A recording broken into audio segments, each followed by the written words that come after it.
Nestle has been in Sri Lanka for over 100 years. We have been committed to enhancing the lives of the local community since the very beginning. We purchase hundreds of thousands of litres of milk from 18,000 farmers every day. Committed to increasing fresh milk production in Sri Lanka, we help local dairy farmers produce milk that meets our high-quality standards. Nestle, empowering Sri Lankan dairy farmers.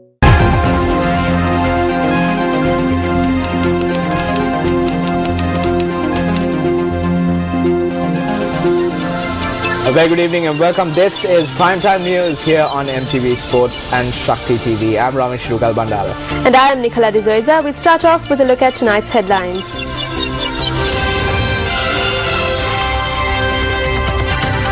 President calls on Pope Francis in Vatican today. Breaking his silence, Dr. Chris Nonis confirms that he was assaulted and handed in his letter of resignation from the post of High Commissioner. MP Sajjan Vas Gunawardena says that he did not assault anyone and that only an argument broke out between him and Dr. Nonis. President orders investigation. Hirunika Premachandra says,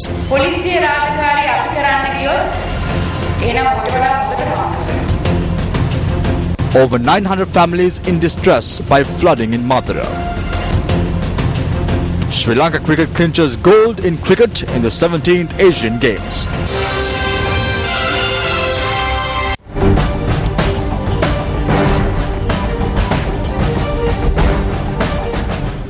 On our top story tonight, President Mahinda Rajapaksa, who is on an official visit to Vatican City, met with His Holiness Pope Francis today. The presidential media unit said the president had formally presented an invitation to the Pope to visit Sri Lanka.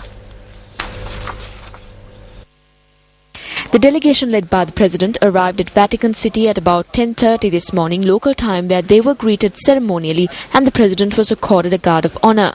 The Presidential Media Division says that President Rajapaksa met His Holiness Pope Francis at the Apostolic Palace. The President had briefed Pope Francis on Sri Lanka's progress in areas including the resettlement of displaced persons, demining the return of LTTE's child soldiers to their parents, and infrastructure development. The Presidential Media Division says that the President had pointed out to the Pope that although certain groups were spreading misconceptions, there exists peace and reconciliation among all religious groups. The Pope had thanked the President for briefing him on the current situation in the country and had noted that he is looking forward with enthusiasm to his visit to Sri Lanka. The statement issued by the Presidential Media Division also noted that Pope Francis and President Rajapaksa exchanged ideas on the Pope's visit to Sri Lanka. Speaking exclusively to News First today, Dr. Chris Nonis, Sri Lanka's High Commissioner to the United Kingdom, confirmed that he had been assaulted and that he had submitted his letter of resignation. Dr. Nonis spoke to News First over the phone from London today. In any case, that I have already, I was assaulted and I have submitted my resignation. And I don't really wish to comment further on that. Dr. Chris Nonis received his higher education in both the UK and the US and holds a first-class honours Bachelor of Science. He has been actively involved in Commonwealth and international affairs and is Deputy Chairman of the Royal Commonwealth Society, London, Board Member of the Rampal Centre for Commonwealth Policy Studies, UK, and Board Member of the Commonwealth Business Council. He heads the Sri Lankan Advisory Board of the British Asian Trust, one of the charities of Prince Charles of the UK. He is the chairman of the 170-year-old Macwoods Group of Companies. He commenced his tenure as the Sri Lankan High Commissioner for the UK in September 2011, at a time when Sri Lanka was facing numerous challenges internationally. He rendered a yeoman's service for his motherland and successfully clarified Sri Lanka's position when faced with tough questions from the international media. Members of the government themselves have said that if Dr. Nonis was assaulted, an immediate investigation should be held.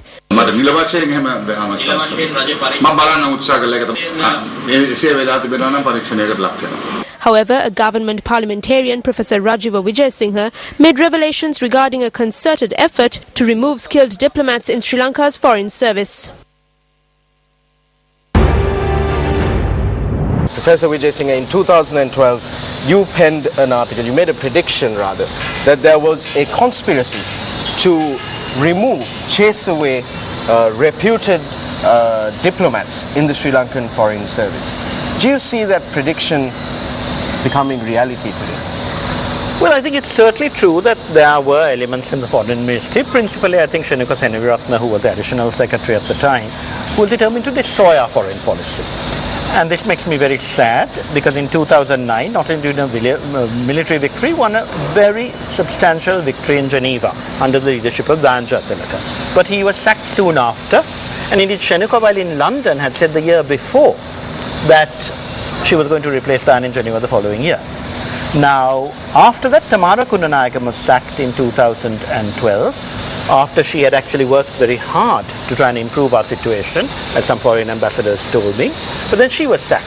And I realized that there was an effort to get rid of our good people and also create disrepute for Sri Lanka. You know, after this recent incident, not only will we probably lose the services of Chris Nonis, but the British Foreign Office had contacted him and said, you know, High Commissioner, this is why we told you that your government is not a civilized government. And if nothing is done about this, a lot of the allegations made against perfectly decent people, like our soldiers who fought the war, will be seen as credible. My point is there should be an investigation, and pending an investigation you suspend somebody. But none of that sort happens. Against such a backdrop, where you say the office of the executive is dysfunctional, Yeah. the foreign service is dysfunctional, what do the citizenry need to do? Well, I think the citizens have indicated what they're going to do in Uva. And, you know, to me the problem is I still think Mahinda Rajapaksa is the best president this country could have. But if he doesn't engage in reforms, I think people will start looking for an alternative. So I don't see why the president still clings to, you know, hangovers from other parties, people without genuine political commitment. He has the Sri Lanka Freedom Party. He should work with them. They are moderate. නොවටිනා දේශපාලකයන් අතින් වටිනා රාජතාන්ත්‍රිකයන්ට සිදුවන මේ අඩන්තේට්ටම ශාරීරිකව සිදු වුණා කියන බව පැහැදිලිව වාර්තා වෙන්නේ මේ අවස්ථාවේදී. It has now been reported that this assault that valueless politicians are carrying out on valuable diplomats has become physical. It is not Chris Nonis that should go home, but the people who are behind this crisis that should go home. Is there an effort within the country to destroy the foreign service? These are people who work to secure the reputation and respect of our nation. We can remember the brave statements that were made by Chris Nonis to Al Jazeera and the BBC. Chris Nonis represented Sri Lanka directly and carried out an excellent service as a diplomat. It is the retarded, uneducated politicians who cause these crises that should be going home. අදූරු දර්ශී මන්ද බුද්ධික නූගත් දේශපාලකයන් තමයි ගෙදර යා යුතු. රටක් හැටියට සීලාචාර රටක් හැටියට අපි හැමදෙනාම දන්නවා මේ ගත වෙච්ච කාලය තුල අපට විරුද්ධව බොහෝ චෝදනා. As a nation, as a civilized nation, we are all aware that there have been various allegations against us over the violation of human rights, and our response has always been that these are international conspiracies. Major human rights allegations were levelled at us from England. At that time, Nonis rendered an immense service. What tribute has been paid for the services rendered to protect our image? Diane Jayatilaka was removed. Rajiva Vijayasinghe was removed. Kundanayakam was removed. And now Nonis has been assaulted and removed. This assault has been carried out at the hands of a government MP. Several days lapsed, but there was no admission that a mistake had been made, and neither was there an apology. The government took no steps whatsoever. Are these international conspiracies being hatched abroad or within Sri Lanka? දැන් මේ ජාත්‍යන්තර කුමන්ත්‍රණය කෙරෙන්නේ ජාත්‍යන්තරද ලංකාව ඇතුළේද? අපට හංගන්න හැදුවට ඒක අර මේ කොරවක්කගේ හැංගිල්ල වගේ තමයි. අපි කොරවක්ක හිතන ඔක්කොම නවත් පිටපැසවත් ඔක්කොම පේනවා ලෝකෙටම. Our repeated efforts to contact Minister of External Affairs Professor G.L. Peiris regarding this matter proved futile. However, we were able to contact MP Sajin Gunawardena, the individual at the center of this controversy, who is currently in Rome, Italy. Speaking exclusively to News First, MP Sajin Gunawardena noted that he did not assault anyone and that only an argument broke out between him and Dr. Nonis. In the end, all I have to say is that I reject all of these allegations. An argument did break out between us. I will reveal all the information on this when I return to Sri Lanka in a few days. I have nothing to hide. I am a character that, as per my duty, treats everyone the same and holds them to the same laws and regulations. When I am wrong, I will stand straight and admit that I am wrong. I am not a person who is afraid of admitting a mistake. In a new development, President Mahinda Rajapaksa has ordered investigations over the alleged attack on Dr. Chris Nonis, and Ministry of External Affairs Secretary Shenika Senwiratne's complaint on Dr. Nonis. This was confirmed by Director General of the Government Information Department, Professor Aryaratna Athugala. Meanwhile, the US says that its position on the human rights situation in Sri Lanka has in no way softened. US State Department spokesperson Jen Psaki made this statement in response to a question posed by a journalist at the daily press briefing held yesterday. A question was posed at this briefing regarding media reports that the US position on Sri Lanka had softened following the meeting between the Sri Lankan President and the US Secretary of State. Absolutely not. I saw the same story. The only thing that was right was that the Secretary did speak with the Sri Lankan President on the margins of the UN General Assembly. He did so with the express purpose of conveying that U.S. policy with regard to Sri Lanka has not changed, and it certainly has not softened. We would, of course, like our relationship with Sri Lanka to achieve its full potential, but that will only happen if Sri Lanka builds enduring peace and prosperity for all of its diverse ethnic and religious communities. And that's why the Secretary, in no uncertain terms, made clear to the President that Sri Lanka needed to take meaningful steps to act like a country that is no longer at war, and instead is now building a future that includes all of its citizens. So certainly it had the opposite purpose. The woman who was assaulted by a police officer in the Ratnapur area states that her mother was arrested and later remanded. She made this announcement to the media subsequent to filing a fundamental rights petition at the Supreme Court. My mother was arrested the day before yesterday due to this incident. The police objected the move to grant her bail. She was remanded. My mother is innocent. She has never been to police or to courts. I would like to request the world to not let such an injustice happen ever again. Filing a fundamental rights petition at the Supreme Court, W.A. Kanti demanded for compensation amounting to 50 million rupees from the Sri Lanka police. The OIC of the Ratnapura Police, the SSP of Ratnapura, the police media spokesperson and Inspector General of Police were listed as the respondents in the case. The police media spokesperson stated that she was missing yesterday as well, which means he did not attempt to find her all this time. She was not even informed to come to the police. The police think that they can treat individuals who don't possess their ID cards, birth certificates and marriage certificates as insignificant people. We need to change this. The police believe that they can assault people on the road, kill them and shoot them. We want to change this. They too are human beings.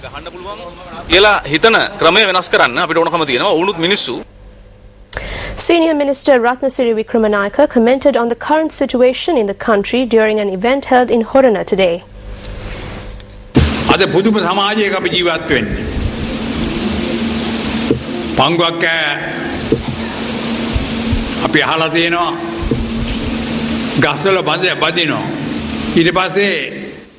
We live in a remarkable environment. Some people tie people onto trees. Then the victims say they tied themselves. A woman is assaulted publicly. Then protests are held to safeguard the individual who committed the assault. No one has the right to take the law into their hand, no matter what wrong that woman had committed. If protests are held to safeguard such people, then where is this country headed to?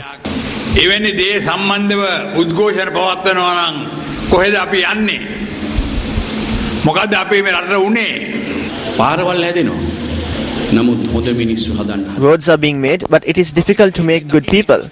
We always witness bad incidents, and we see bad people reigning in top positions. If this is the example that we give, then I don't think the children would like to become good children.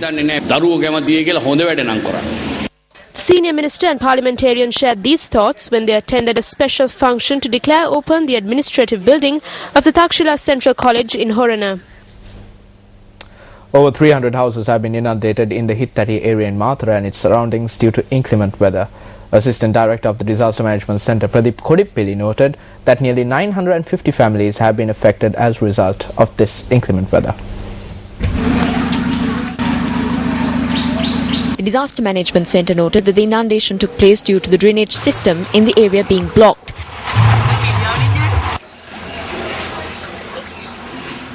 It's the same every year. This time water started flooding excessively. We couldn't stay inside the house. We do not need anything except a drain.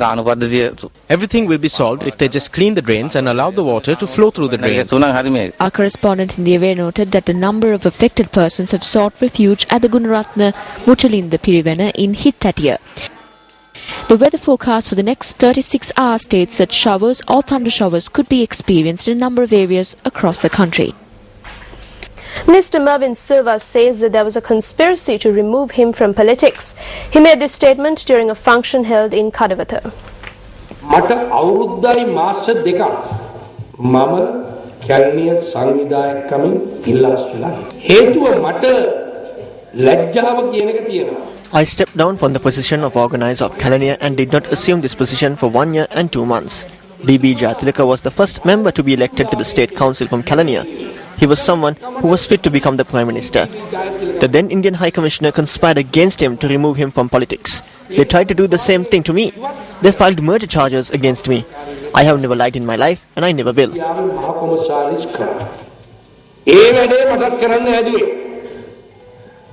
මට මිනිමරුන් චෝදනාවක් දැම්මා. මම ජීවිතේ බොරු කියලාත් නෑ කියන්නෙත් නෑ මං කියන එක කෙලින් කියනවා මට වාඩි වෙන්න සුදුසු නැත්නම් මං වාඩි වෙන්නේ නෑ හිටගෙන ඉන්නවා මට අනවශ්‍ය නම් එතනින් මං ඉවත් වෙනවා. The Democratic Party organizer of the Kolonnawa electorate, Susil Kinelpitiya, says that he has not engaged in any discussion on crossing over to another party. He made this statement at a media briefing held today. මම කිසිදු දේශපාලන පක්ෂයක I have not had any form of discussion with any political party, party leader or any representative. I have not taken any decision to leave the Democratic Party. මම ප්‍රජාතන්ත්‍රවාදී පක්ෂයෙන් ඉවත් වීම සඳහා කිසිදු තීරණයක් අරගෙන නැහැ.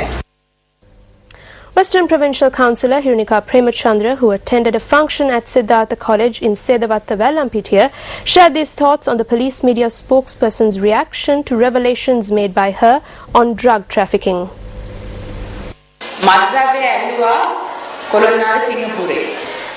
A haul of drugs was recovered from Singhapura Kolonnawa. When this took place, I told them I knew who was selling the drugs and who is involved in this racket. Then the police media spokesperson stated that if Hirunika tells us who this is, we will arrest them. This means that I have to tell the police where they sell and distribute drugs. If this is the case, there is no point of having a police. I will have to wear the police uniform and he will have to become a politician. The police must fulfill their duty properly. Don't ask me where the drugs are without assisting this operation first. I don't sell drugs. I don't plan to sell drugs and I don't know about it. පොලිසිය හරියට කටයුතු කරන්න police මාධ්‍ය ප්‍රකාශ දුන්නේ ඒකට සහයෝගය දෙන්න. නැතුව මගෙන් අහන්න එපා කොහොමද දුක තියෙන්නේ කියලා. මම ඔයා විකුණන්නෙත් නැහැ මම විකුණලත් නැහැ මම දන්නෙත් නැහැ. The Mahabubha Weber, constructed adjacent to the Sri Dharma Vijaya Loka Vihara in Rukmale Kotta, was declared open by Defence Secretary Gotabaya Rajapaksa today.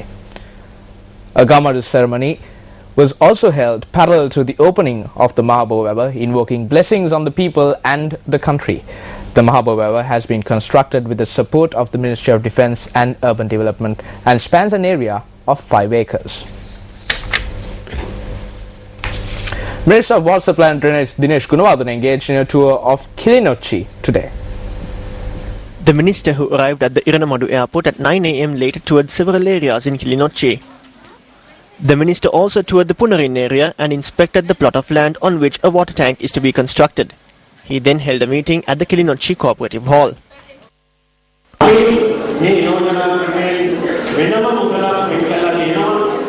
We have allocated money for this project. We have taken steps to strengthen the embankment of the Iranamadu tank. We will also take steps to increase the embankment by 50 feet in order to increase its capacity.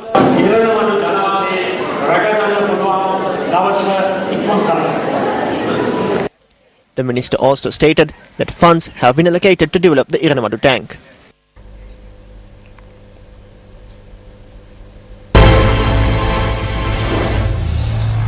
Coming up on the news tonight, pro and anti-Occupy protesters clash in Hong Kong as Chief Executive C.Y. Leung agrees to talks. A comprehensive report later in the bulletin.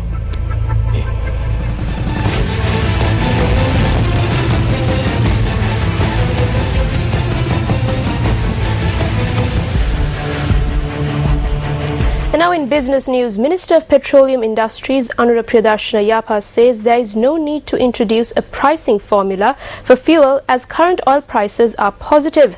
However, Minister of Technology and Research Partali Champika Ranawaka says there is a need to introduce new price formulas. කවුරු මොනවාක්වත් petroleum tax එකක් මේ රටේ තියෙනවා. ඒ tax එක No matter what anyone says, there is a petroleum tax in this country. This tax is about 65 billion rupees annually. My suggestion is that there shouldn't be a petroleum or electricity tax. This is a limited resource, and that is why we need to introduce a new price formula for the public where you do not incur losses. ජනතාවට ලබා දිය යුතුයි. ඉල සූත්‍රයක් තාම ඉදිරිපත් කරන්න අදහසක් නැහැ. We have no plans to introduce a new price formula because we have drastically reduced the price of petroleum. We have done what we can. Whenever a price formula is introduced, it means the subsidies are withdrawn. We are not prepared to do that.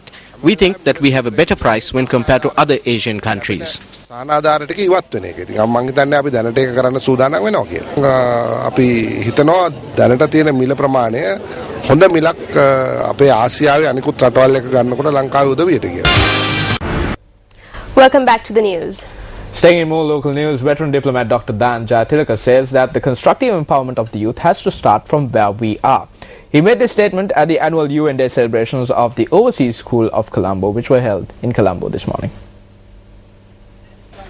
The theme of this year's UN Day celebration at the Overseas School of Colombo was Youth Empowerment. Veteran diplomat and political scientist Dr. Dan Jayathilaka was the chief guest at the event. The change, the empowerment of youth in a constructive way has to start from where we are. In the workplace, in the home, in the church, in the temple, in the university, in parliament, wherever we are. Just start talking to each other. I mean, how many young people in Sri Lanka or in many countries in the world talk to other young people across religious, provincial, linguistic, gender and class barriers. Break down those barriers, have a conversation, talk to each other, ask each other what it was like. If you're in Sri Lanka, ask each other what it was like to be at the end of a suicide bomber's blast or an air raid. Just talk to each other. An event was held to commemorate India Non-Violence Day in the engineering faculty of the Peradeniya University yesterday. The event was held under the auspices of the governor of the central province, Tikiri Kobekadua. A number of guests were present for this occasion, including Assistant High Commissioner of India in Kandy, A. Natarajan. A special dance number was also performed by the dance group of the Jaffna University.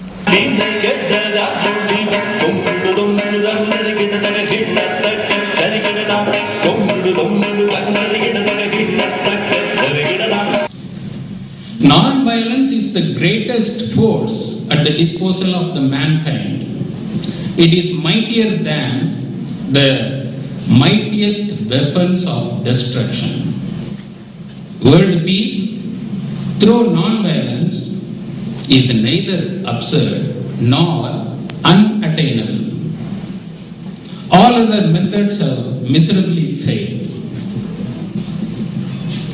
Problems would not disappear. They may increase, but by adopting peaceful approach, by adopting non-violent approach, we can restore the peace. We can create a better life, better situation for the mankind. Heralding another first, Newsfirst launched Sri Lanka's first media leadership centre at the Pinnawala National School this morning.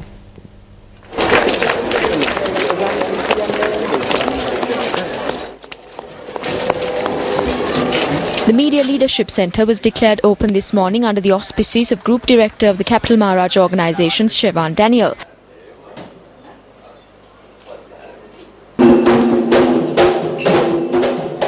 The centre, which is equipped with state-of-the-art equipment, was established to inspire and develop the next generation of media personalities.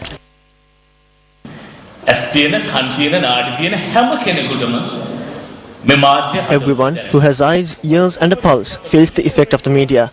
Whatever you may become, be it a doctor, engineer or a politician, you should remain in contact with the media. When you continue your journey together with the media, then your life will be fulfilled.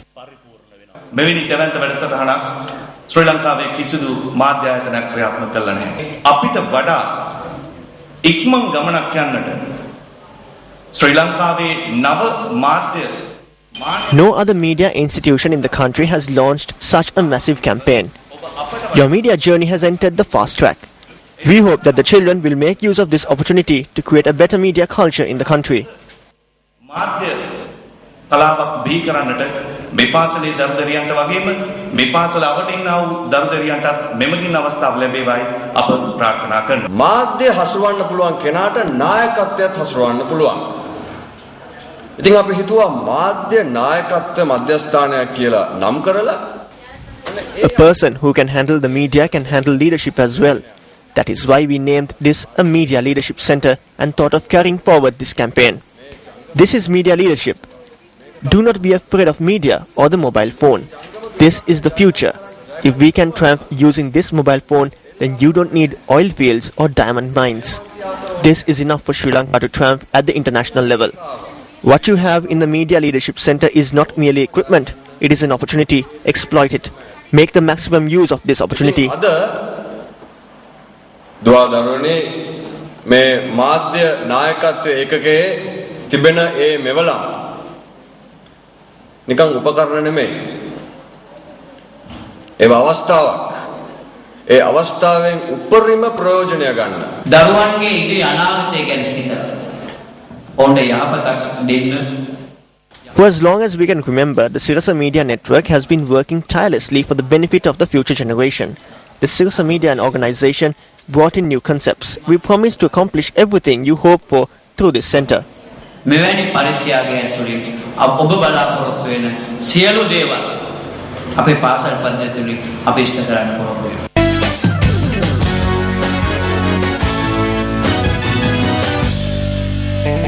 On to sports news now. Sri Lanka won the men's cricket gold medal at the 17th Asian Games in South Korea today. Incidentally, this was Sri Lanka's only gold medal at the Games.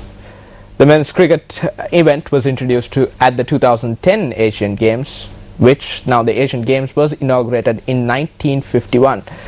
During the cricket event in 2010 in China, Sri Lanka was placed fourth. This year, Sri Lanka faced Afghanistan in the final match. Winning the toss and electing to bat first, Sri Lanka were bowled out for 133 runs in 19.1 overs. Lairu Thirimanne top scored with 57 while Dinesh Chandimal scored 33. The Afghans did not pose a threat from the beginning and were eventually bowled out for just 65 runs. Sri Lanka won gold with a 68-run victory while Afghanistan went home with the silver medal.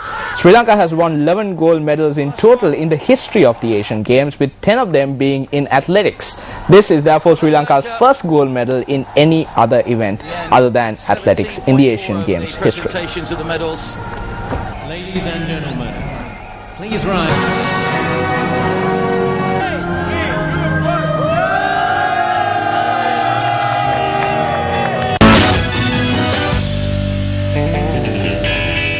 The Symphony Orchestra of Sri Lanka will be holding an encore performance of the concert Music from the Movies on Sunday, the 5th of October at the auditorium of Ladies College, Colombo.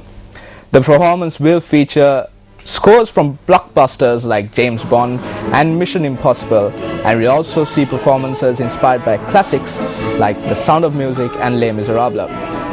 The event will feature the vocal talents of Tivanti Pereira, Amandi Caldera, Shehara Lienege and Roshani De Silva, accompanied by Ramya Pereira on the piano, and will be conducted by Dushanti Pereira.